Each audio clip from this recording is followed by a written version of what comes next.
मैं क्षमा चाहता हूं क्योंकि ये प्रेस कॉन्फ्रेंस बड़ी गड़बड़ी में हो रही है, क्योंकि आपको समय हमने नहीं दिया और हमने भी कुछ समय नहीं लिया, लेकिन बात ज़रूरी रहने की वजह से हमको ये बात आपके सामने रखने के लिए हम यहाँ पर आए हैं।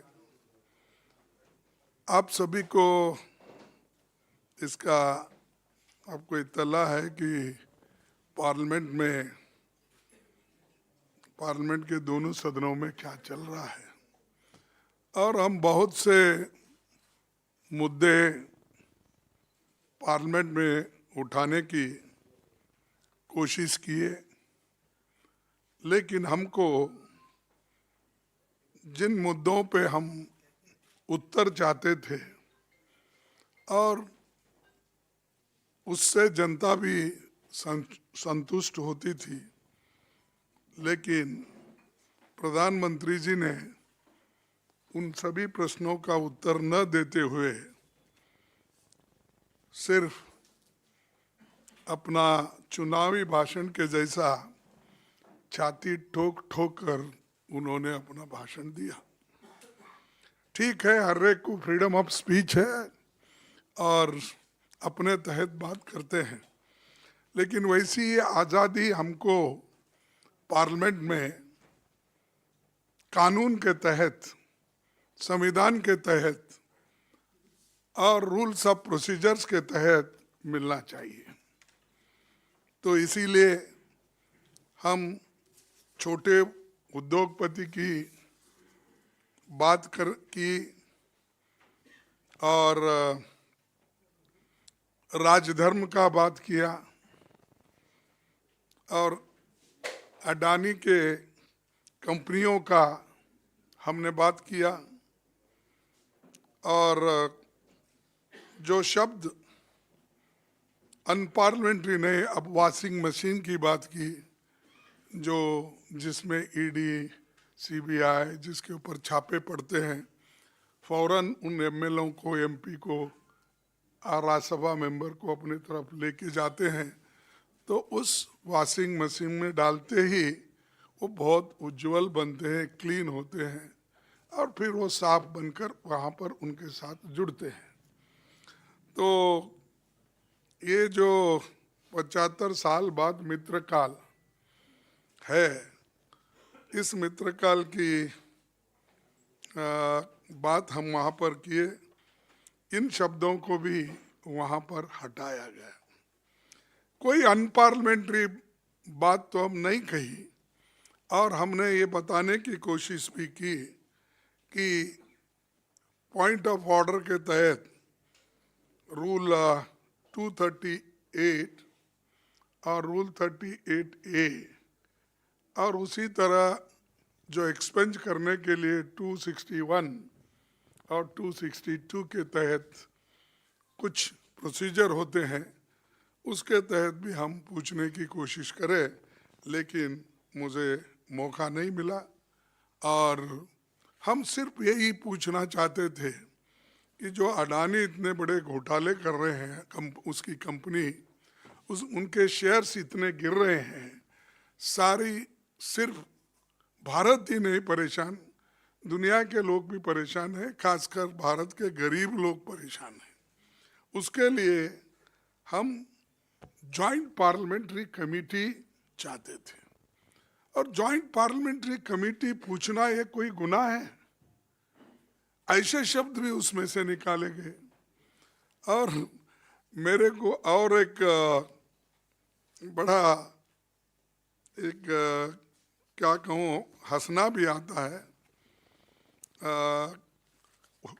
उन्होंने मेरे ऐसे ऐसे लफ्ज निकाल दिए।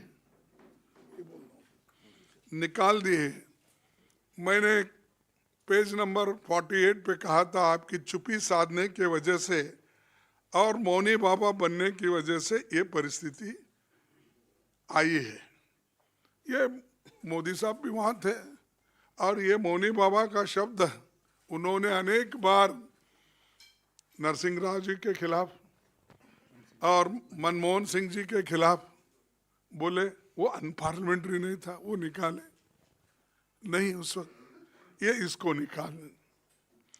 आप कैसे, और एक दूसरी पन्ना 54 पे आप कैसे ऐसा बोल रहे हैं, मुझे बोलना भी आप सिखाएंगे। मैंने कहा, क्योंकि जब चेयरमैन साहब मुझे कहे कि भाई आप ठीक बोलिए, तब मैंने बोला साहब आप क्या मुझे बोलना भी सिखाएंगे? तो वो भी आपत्तिजनक हो गई, वो भी निकाल दिए। इसमें पार्लियामेंट्री अनपार्लियामेंट्री क्या है? और पन्ने 55 पे वे चंद उद्योगपतियों के क्यों खिला रहे हैं?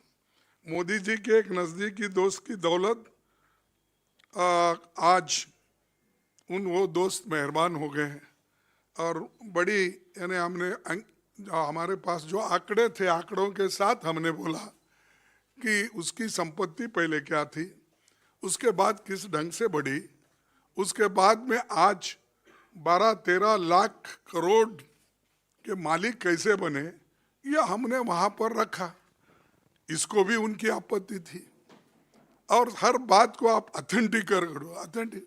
अरे हमारे पास अखबार से मालूमात हासिल जारी करते हैं, टीवी से जारी करते हैं, आप लोगों से लेते हैं, जनता के पास जाते हैं तो हम लेते हैं। तो हर बात को ऑथेंटिसिटी क्या है वो निकाल दिए। 81 पेज, उसमें से जो भी मेंबर्स ईडी और इनकम टैक्स घोटाले में लिप्त थे, मैंने कहा कि वो वॉशिंग मशीन की बात, उन्होंने वो भी निकाल दिया। फिर 83 में वो जो कलंकित लोग होते थे उनके खिलाफ छापे अब बंद हो गए और उनको कंसेशन दिया जाता है। ये कौन सी, इसको भी उन्होंने निकाल दिया। फिर आखिरी में शेर शायरी तो पार्लियामेंट में चलती है, और खास करके अटल बिहारी वाजपेयी जी जब थे तो कविताएं पढ़ के वो सुनाते थे, हम वो देखे हैं। आज भी शेर शायरी होती है, लेकिन पेज 92 पे मैंने जो शायरी कहा था उसके कम से कम 7 लाइन काट दिए। अरे वो शायरी था, 9 लाइन कहा आपने। नजर नहीं है, नजारों की बात करते हैं, जमी में चांद सितारों की बात करते हैं, वो हाथ जोड़कर बस्ती को लूटने वाले भरी सभा में सुधारों की बात करते हैं। बड़ा हसीन है उनकी जबान का जादू, लगा के आग बाहरों की बात करते हैं। ये निकाल दिया। ये कौन सा अनपार्लियामेंट्री है? ये तो किसी शायर का है, मेरा नहीं है। तो ये अगर ऐसी चीजें भी है, जो साहित्य है, जो लिटरेचर है, इसकी भी बात अगर हम पार्लियामेंट में नहीं करते, फ्रीडम ऑफ स्पीच कहाँ है? और संविधान हमको बोलता है कि पार्लियामेंट मेंबर अपनी बात रख सकते हैं, लेकिन उन्होंने इसको काट छाट के मेरा पूरा जितना भी कहना था उसको उन्होंने निकाल दिया। ठीक है, वो ज्ञानी है, समझदार है, हिंदी मुझसे भी अच्छी जानते हैं। मैं तो, मेरी हिंदी छोटी मोटी है, प्राइमरी स्कूल में जो भी पढ़े उतनी ही है, बाकी का। और मैं आम आदमी की हिंदी बोलता हूँ, हिंदुस्तानी बोलता हूँ, तो इसीलिए मेरे हिंदी में कुछ कमजोरी वो दिखे होंगे, और मेरे पढ़ने में कुछ उनको मुश्किल हो गया होगा ये शायद। तो ये भी मुझे निकाल दिए। अब बात ये बड़ा महत्वपूर्ण है, आगे मैं आपको थोड़ा पढ़ के इसलिए सुना रहा हूँ कि जो हमने तैयार किया है नोट, तो उसका एक, क्या अडानी घोटाले की जांच नहीं होनी चाहिए? मैं ये पूछना चाहता हूँ। क्या जॉइंट पार्लियामेंट्री कमेटी नहीं बिठाना चाहिए? और ये नई प्रथा नहीं है, 3, 4, 5 दफा पार्लियामेंट में ऐसी घटनाएं घटी है। फिर क्या LIC का पैसा जो अडानी की कंपनियों में लगा है उसकी गिरती कीमतों पर सवाल उठाना नहीं चाहिए? क्या एसबीआई और दूसरे बैंकों द्वारा अडानी को दिए गए 82,000 करोड़ लोन के बारे में सवाल नहीं पूछना चाहिए? क्या ये नहीं पूछना चाहिए कि अडानी के शेयरों में 32% से ज्यादा गिरावट के बावजूद एलआईसी और एसबीआई का 524 करोड़ अडानी या पीओ क्यों लगाया गया? ये तो पूछना चाहिए। जनता का पैसा इसमें लगा हुआ है, हर एक की जिंदगी उसमें है। फिर क्या ये नहीं पूछा जाना चाहिए कि एलआईसी और एसबीआई के शेयरों की कीमत शेयर बाजार में 1 लाख करोड़ से ज्यादा क्यों गिर गया? और दूसरा प्रश्न, क्या ये नहीं पूछना चाहिए कि टैक्स हेवन से अडानी की कंपनियों में आने वाला हजारों करोड़ रुपया किसका है? क्या यह पूछना गलत है कि मोदी जी ने अडानी के एजेंट के तौर पर श्रीलंका और बांग्लादेश में ठेके दिलवाए? ये तो पत्रिका में आया था और सबको मालूम है। जब हमने अंदर भी कहा, बाहर उस वक्त कोई पूछे नहीं, और ये सबको भी मालूम है।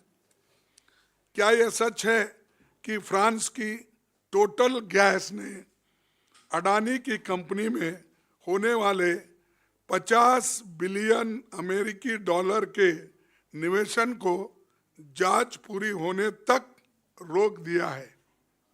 ये भी हम पूछना है।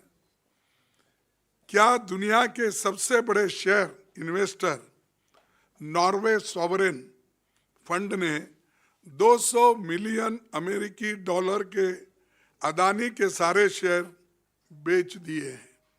क्या ये पूछना भी गलत है? क्या एमएससीआई ने अडानी की कंपनियों की रैंकिंग गिरा दी है? ये क्यों? ये भी पूछना गलत है। क्या standard chartered, city group, Credit Suisse ने अडानी के डॉलर बॉन्ड्स पर लोन देना बंद कर दिया है? क्या ये पूछना भी गुनाह है? क्या डाउ जोन्स ने अडानी की कंपनी को सस्टेनेबिलिटी इंडिसेस से हटा दिया है? और तो फिर भी मोदी सरकार अडानी की जांच क्यों नहीं कर रही और इसको जॉइंट पार्लियामेंट्री कमेटी की इंक्वायरी क्यों नहीं होना चाहिए? क्या कारण है कि मोदी जी और पूरी सरकार संसद में अडानी शब्द भी नहीं बोलने देती? और ये अडानी फर्म्स के नाम है ना, सिर्फ एंटरप्रेनर्स बोले तो मालूम नहीं होता किसका कोई एंटरप्रेनर्स है, सिर्फ कंपनी बोले तो भी मालूम नहीं होता। हमको ये बोलना ही पड़ेगा कि Adani company, Adani enterprise, Adani infrastructure. तो आप नाम ही वैसा रख लिए हैं और काम भी वैसा आपका है, तो मैं क्या बोलूं? तो इसलिए बोलना ही पड़ता है। क्या कारण है कि RBI, SEBI, ED, SFIO, corporate affairs ministry, income tax, CBI, सबको क्या लकवा मार दिया? क्या दिख रहा नहीं उनको? क्या सिर्फ दूसरे लोग ही दिखते हैं? इतने घोटाले होने के बावजूद ये संस्था है क्यों चुप बैठी? इसीलिए ये हमारा काम है कि सरकार को पूछना। जनता ने हमको चुन के भेजा है, हमारी जिम्मेदारी होती है, हमारी रिस्पॉन्सिबिलिटी होती है कि जनता के पैसे की हिफाजत भी करे, उनके हकूक का रक्षण भी करे, और जो घोटाले हो रहे हैं देश में, इसका परिणाम जो आम जनता पे हो रहा है उसके बारे में पूछना हमारा फर्ज होता है। लेकिन हमको उन्होंने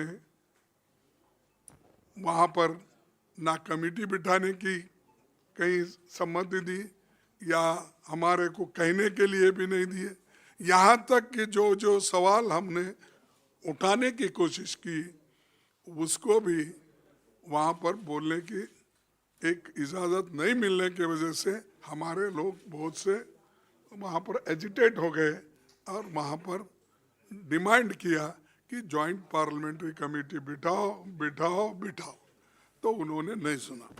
तो मैं इतना ही इन्हीं शब्दों के साथ मैं अपने बातों को समाप्त करता हूँ।